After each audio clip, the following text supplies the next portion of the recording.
مزدوروں کو جو حقوق اسلام نے عطا فرمائے اس کے چند پہلوؤں پر چند گزارشات عرض کی جائیں گی۔ میرے عزیز دوستوں، بزرگوں اور بھائیوں، ہر سال یکم مئی کو مزدوروں کا عالمی دن منایا جاتا ہے۔ چھٹی بھی ہوتی ہے، سیمینار بھی ہوتے ہیں، مختلف جگہوں پر مختلف تنظیمیں جلوس بھی نکالتی ہیں، ریلیاں منعقد کرتی ہیں، لیکن جو مزدوروں کے حقوق ہیں وہ ویسے کے ویسے ہی ہیں۔ جیسا مزدور پہلے دن تھا وہ آج بھی اسی طرح ہی ہے۔ اس کے لیے کیا لوگوں نے تعین کیا ہے اور اس کو کیا ان ریلیوں سے، سیمینار سے اسے کیا ملا؟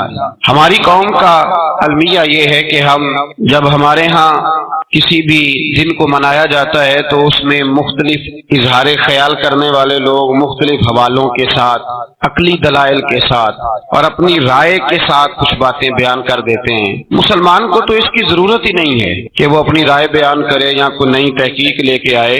مسلمان کو تو سارا کچھ اللہ تعالیٰ نے بتایا ہے اور اس کے رسول نے عطا فرما دیا ہے۔ ہر ایک کا حقوق کا تعین کر دیا گیا ہے، ہر جگہ ہر ایک کے بارے میں احکامات موجود ہیں، نصیحتیں موجود ہیں، ہر شخص کے لیے ہر چیز موجود، باہر جانے کی تو ضرورت ہی نہیں۔ سب سے پہلی بات یہ ہے میرے بھائی کہ اسلام ایک پیشے کو ناپسند کرتا ہے اور وہ ہے مانگنے کا پیشہ، ہاتھ پھیلانے کا پیشہ، سوال کرنے کا پیشہ، اس کو ناپسند کیا۔ باقی تو میرے حبیب پاک سید عالم صلی اللہ علیہ وسلم نے فرمایا اگر تو محنت کر کے روزی کماتا ہے تو پھر تو معمولی آدمی نہیں، پھر تو اللہ کا محبوب بن گیا، پھر تو محبوب الہی ہو گیا ہے، پھر تو اللہ تبارک و تعالیٰ تجھ سے محبت فرماتا ہے۔ اگر تو محنت کرتا ہے، مشقت کرتا ہے، آگے بڑھتا ہے، روزگار کے لیے نکلتا ہے، پھر تو اللہ کا محبوب ہے۔ نبی کریم علیہ الصلوۃ والسلام نے مزدور کو جو سب سے بڑا درجہ عطا فرمایا، سب سے بڑا مقام عطا فرمایا وہ یہ ہے۔ کسی صحابی نے پوچھا یا رسول اللہ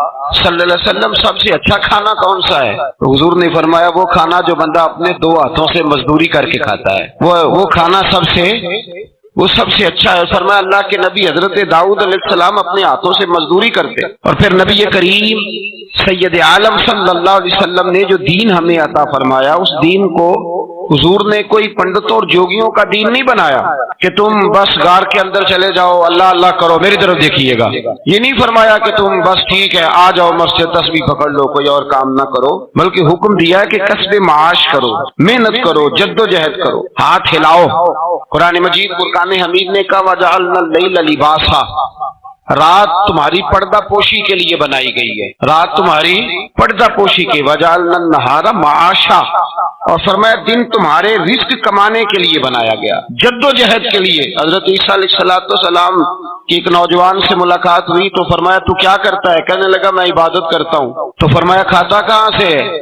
کہنے لگا میرا بھائی کمائی کرتا ہے تو وہ مجھے اس میں سے حصہ دیتا ہے۔ تو آپ فرمانے لگے پھر تو عبادت گزار نہیں، تیرا وہ بھائی تجھ سے زیادہ عبادت گزار ہے، جو تیرے لیے یہ بندوبست کرتا ہے، جو تجھے یہ جد و جہد کر کے دیتا ہے، وہ تیرے لیے۔ حضرت عمر فاروق رضی اللہ تعالیٰ عنہ نے اپنے دور خلافت میں شوق دلایا صحابہ، محنت کرنے کا شوق۔ ہمارے معاشرے کے اندر لوگ دوسرے کی کمائی پر وقت گزارنا چاہتے ہیں، دوسرے کے مال پر نظر رکھتے ہیں، مجھے کچھ سسرال سے مل جائے، کچھ مجھے رشتہ داروں سے مل جائے، کچھ مجھے دوست احباب سے مل جائے، کچھ مجھے باقی جگہوں سے مل جائے۔ لوگ مختلف جگہوں پہ نظر رکھتے ہیں اور مختلف ہیلوں اور بہانوں کے ساتھ دوسرے کا مال ہڑپ کرنے کی کوشش کرتے ہیں۔ میرے حبیب کریم علیہ السلام نے توجہ دلائی صحابہ کو، مزاج عطا فرمایا۔ نبی پاک صلی اللہ تعالی علیہ وآلہ وسلم نے ارشاد فرمایا، حضرت عمر کی بات کر رہا تھا، پہلے اس کو مکمل کروں۔ جناب عمر فاروق رضی اللہ تعالیٰ عنہ نے شوق دلایا صحابہ کو۔ ایک دن آپ گزر رہے تھے تو ایک صحابی وہ درخت لگا رہے تھے، اپنے ہاتھ سے درخت لگا رہے تھے۔ حضرت عمر فاروق رضی اللہ تعالیٰ عنہ نے دیکھا تو دیکھ کر فرمانے لگے تجھے مبارک ہو، تجھے فرمایا اللہ تبارک و تعالیٰ تیری عزت بھی بڑھا دے گا اور تیری محتاجی بھی دور فرما دے گا، اس لیے کہ تو محنت کر رہا ہے، تو جد و جہد کر رہا ہے، تو اپنے ہاتھ سے کوشش کر رہا ہے۔ اللہ تبارک و تعالیٰ تیرا رزق بھی بڑھا دے گا اور اللہ تیری عزت میں بھی اضافہ کرے گا۔ نبی کریم علیہ الصلوۃ والسلام نے فرمایا عدل کرنے والے بادشاہ کے ساتھ جو آدمی جہاد کے لیے نکلے اس کا دین میں سب سے بڑا درجہ ہے۔ عدل کرنے والے حکمران کے ساتھ جو جہاد کے لیے نکلے اس کا سب سے بڑا درجہ ہے۔ فرمایا میرا وہ غلام جو صبح سے لے کر شام تک ایک دن رزق حلال کے لیے محنت کرتا ہے، فرمایا ایک پورا سال عدل کرنے والے بادشاہ کے ساتھ جہاد کرنے سے اللہ ایک دیہڑی لگانے والے مزدور کو زیادہ ثواب عطا فرمائے گا، اللہ اسے زیادہ اجر دے گا، اس لیے کہ وہ جدوجہد کر رہا ہے، وہ کوشش کر رہا ہے، میدان عمل میں نکلا ہوا۔ مزدور کو ایک تو کاہلی بڑی ہے، ہر چوتھا نوجوان جس کو ہم دیکھتے ہیں اس کو پوچھتے تو کیا کرتا ہے، کہتا کاغذ جمع کرائے ہیں باہر جانے کے لیے، تو سالوں بیت گئے، بس وہ نہ کاغذ نکلے نہ صاحب باہر گئے۔ بھائی کوئی کام کر لیں تو کہتے ہیں میرے ابا جی کو 2-4 کروڑ روپیہ دے دیں گے تو کچھ کر لیں گے، اگر نہ دیا تو پھر دیکھیں گے دائیں بائیں۔ اور اس ظلم نے، اس زیادتی نے گناہ کے دروازے کھولے ہیں، لالچ کے دروازے کھولے ہیں، قتل کے دروازے کھولے، اس گناہ نے رشتے ناطے توڑ ڈالے، لوگ کسی کی ذات سے تو پیار کر ہی نہیں رہے، جیب سے محبت ہو رہی ہے، لوگ دیکھتے ہیں کہ کون سا ایسا طریقہ اختیار کروں کہ بغیر کمائی کے میرے ہاتھ پیسے آئیں۔ اور خدا کے بندو یاد رکھو، اللہ تبارک و تعالیٰ فرماتے ہیں دنیا تجھے کیا دے سکتی ہے، لوگ تو محتاج ہیں، تو محنت کر اور توجہ میری بارگاہ کی طرف رکھ۔ حضرت عمر فاروق فرماتے ہیں مصطفیٰ کریم صلی اللہ علیہ وسلم نے فرمایا جو توجہ اللہ کی جانب رکھے اور کوشش کے لیے نکل کھڑا ہو، اس طرح پرندہ سویرے بھوکا جاتا ہے شام کو پیٹ بھر کے آتا ہے، اللہ اس بندے کو بھی پیٹ بھر کے روزی عطا فرمائے گا۔ حضرت حسن بصری رحمۃ اللہ علیہ تشریف فرما تھے تو ایک نوجوان آیا، اس نوجوان نے کہا حضرت آج کے بعد میں نے فکر نہیں کرنی کام کاج کی، میں نے نہیں کوئی بھی توجہ کرنی کمانا کیسے ہے کھانا کیسے ہے، میری فکریں دور ہو گئی۔ فرمایا کیا ہوا؟ کہنے لگا میں آج جنگل میں مزدوری ڈھونڈنے گیا تھا تو میں نے ایک عجیب انداز دیکھا ہے، ایک شیر نے شکار کیا، اس نے کچھ خود کھایا، کچھ اس نے بانٹا، کچھ تھوڑا سا شکار لے کے وہ گیا، پہاڑ کی چوٹی پر ایک لومڑی بیٹھی تھی، وہ لومڑی دونوں ٹانگوں سے معذور بھی تھی، آنکھوں سے اندھی بھی تھی، اس شیر نے جا کے اس کے منہ کے اندر وہ شکار ڈالا ہے اور لومڑی نے کھایا ہے۔ کہنے لگا جو رب اندھی اور لنگڑی لومڑی کو پہاڑ پر رزق دے سکتا ہے مجھے بھی دے دے گا، میں نے کوئی کام نہیں کرنا۔ تو حضرت حسن بصری رحمۃ اللہ علیہ فرمانے لگے کتنی چیزیں دیکھی تو نے، ایک شیر اور ایک لومڑی، فرمانے لگے تو نے لومڑی بننے کا پروگرام بنایا، شیر بننے کا کیوں نہیں بنایا؟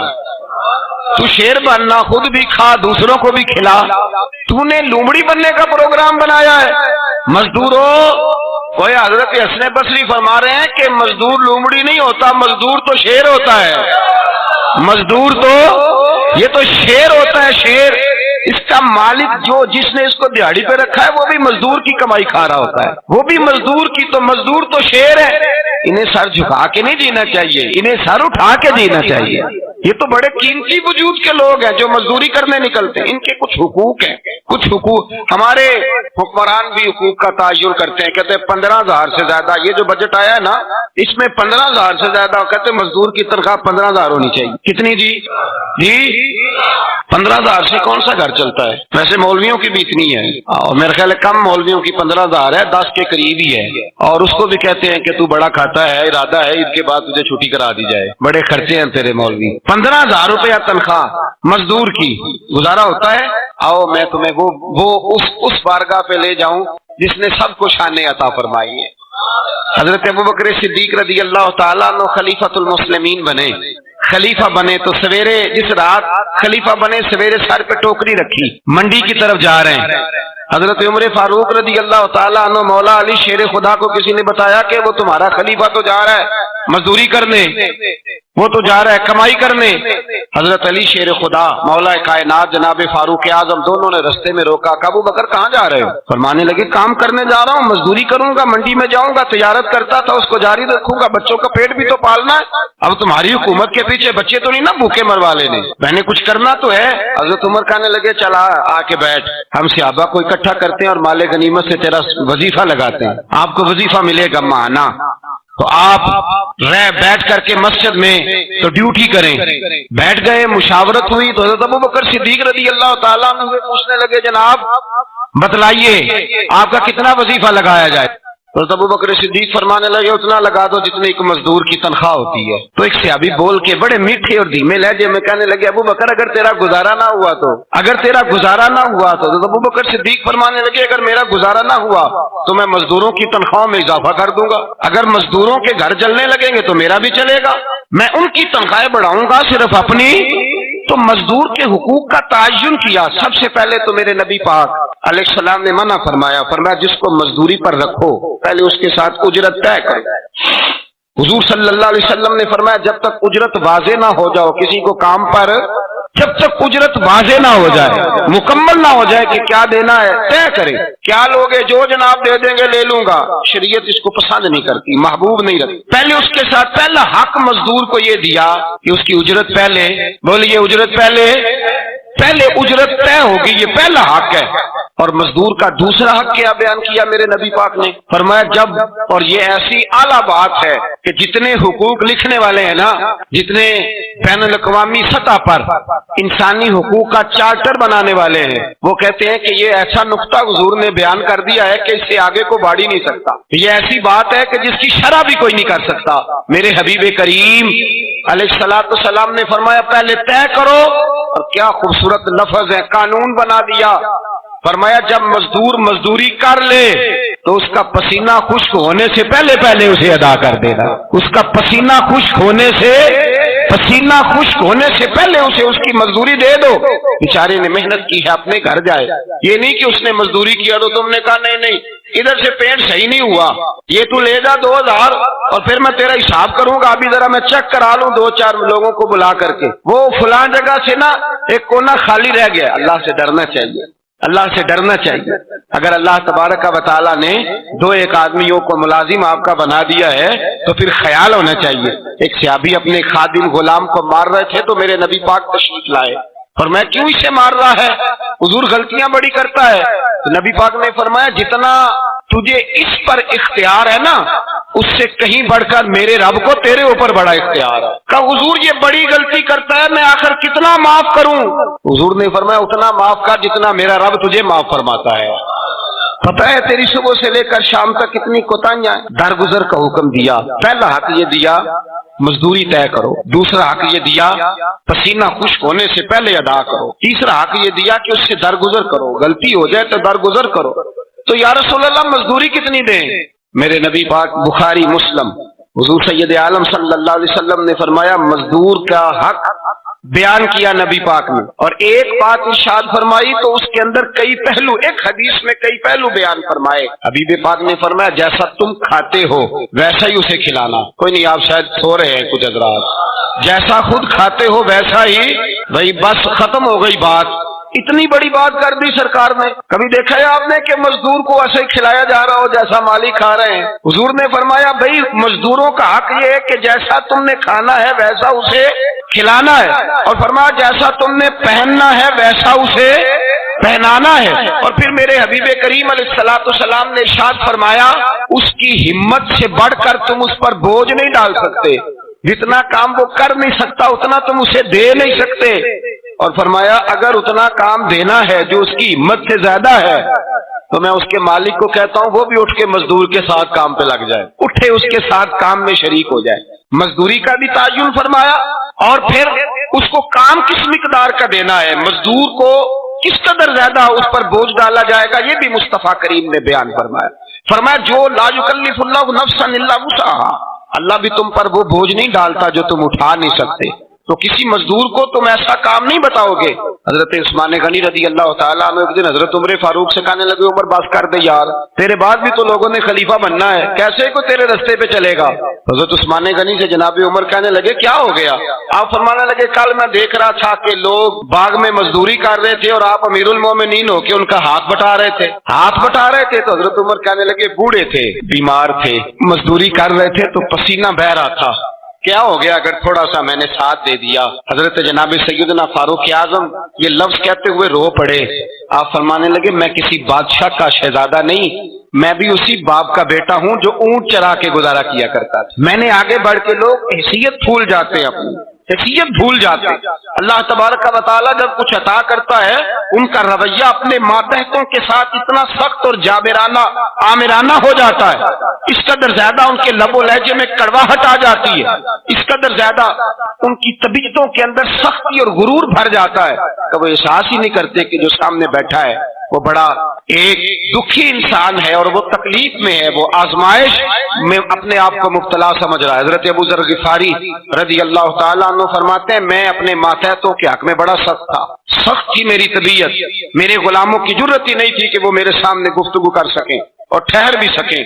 فرماتے ہیں جس دن میں کلمہ پڑھنے گیا، جس دن میں حضور کی بارگاہ میں، تو میں نے کہا حضور کوئی خاص نصیحت؟ تو نبی پاک نے فرمایا میری نصیحت تیرے لیے یہ ہے کہ جیسا تو نے کھانا ہے ویسا ہی غلام کو کھلانا ہے، جیسا تو نے پہننا ہے ویسا ہی غلام کو پہنانا ہے۔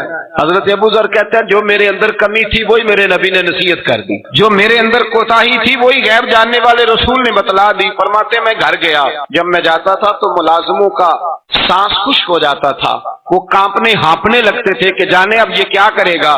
حضرت ابو ذر غفاری فرماتے ہیں میں گیا، ایک شخص سے میں نے کہا کھانا پکاؤ، کھانا پکایا، دسترخوان پہ لگایا اور اپنے سارے ملازموں کو کہا آؤ یار میرے ساتھ بیٹھ کے روٹی کھاؤ، آؤ سارے میرے ساتھ بیٹھ کے کھانا کھاؤ۔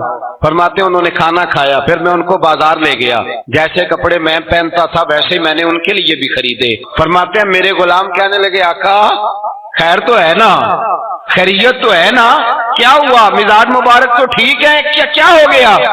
اور یہ جو ہم فضا کو اتنا خوبصورت دیکھ رہے ہیں اور یہ جو ہم اتنی پیاری ریم جھیم برستی دیکھ رہے ہیں یہ جاری رہے گی یا ایک دن کی ہے؟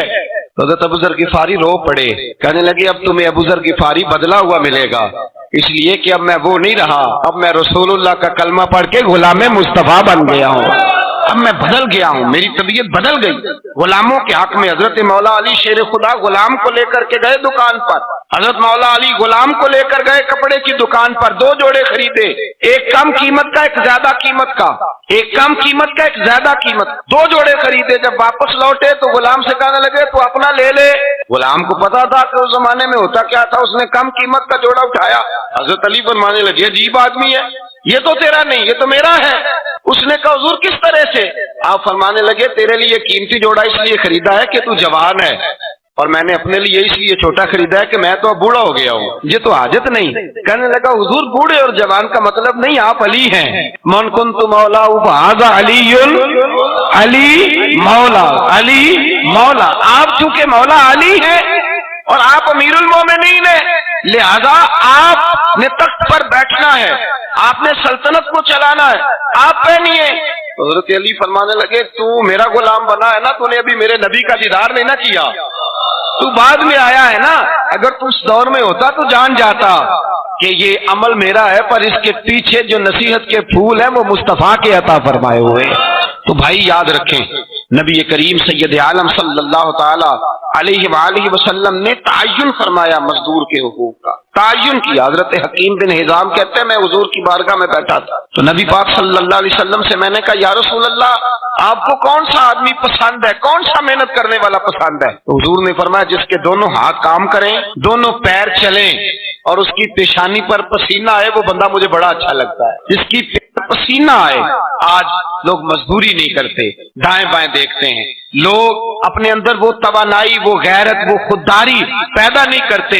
بھائی گردن کو جھکا دیتا ہے خیرات کا پتھر، جہاں میں مانگنے والوں کے سر کبھی اونچے نہیں ہوتے۔ اور ایک بار کہنے لگے غیرت ہے بڑی چیز جہاں نے تگ و دو میں، پہناتی ہے یہ فقر کو تاج سردارا،